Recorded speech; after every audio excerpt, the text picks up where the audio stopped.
call on a representative of Indonesia.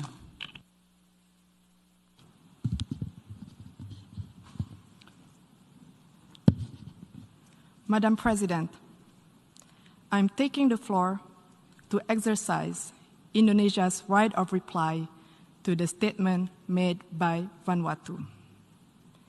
It is shameful that this single country continues to have excessive and unhealthy obsession about how Indonesia should act or govern itself. Frankly speaking, I'm confused.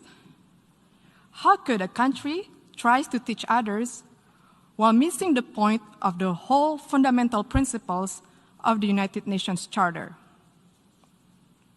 Let me tell them the following. To do what is right is to respect the principles of non-interference in the domestic affairs of other countries. And to do what is right, it is to respect the sovereignty and territorial integrity of other countries. So until you have done so, please keep the sermon to yourself. Madam President, the President of Indonesia stated a few days ago in this great Hall of Nations, and I quote, "We must promote a win-win approach in building relations among states that is mutually beneficial," unquote. Indeed, such a call was echoed by world leaders throughout this prominent week.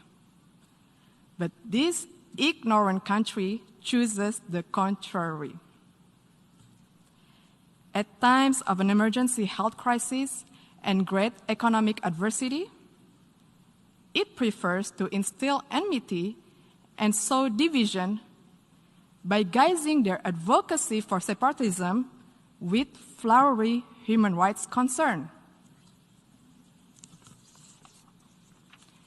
Indonesia, comprising of more than hundreds of ethnic groups, a diverse and multicultural nation with thousands of tribes and hundreds of local languages, spreading across more than 17,400 islands, is committed to human rights. We value diversity, we respect tolerance, and everybody has the same right in this third largest democratic country in the world. We have also promoted and protected human rights where each individual has the same rights under the law. Furthermore, we have ratified the International Convention on the Elimination of All Forms of Racial Discrimination, while interestingly, Vanuatu has not even signed it.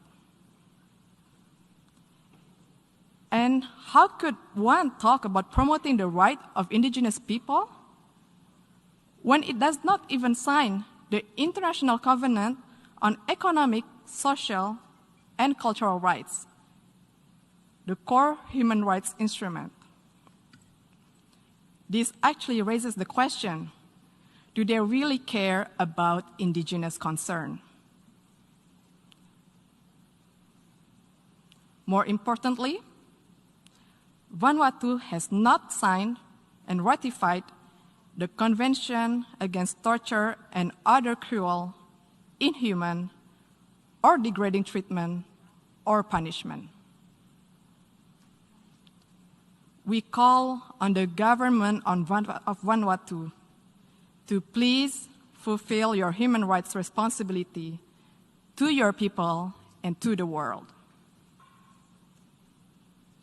Madam President, the accusation of human rights is typical, a tall tale that they sell and stage over the years in the hall.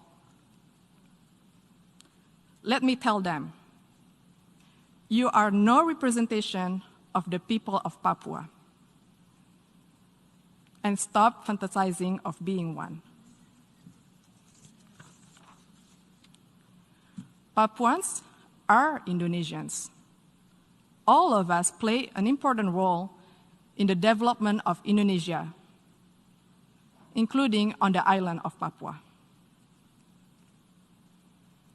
Madam President,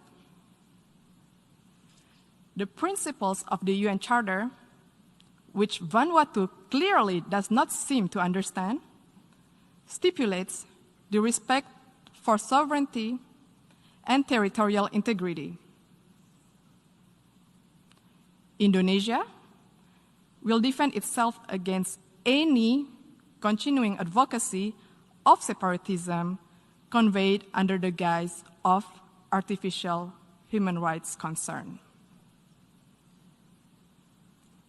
The provinces of Papua and West Papua are irrevocable parts of Indonesia since 1945.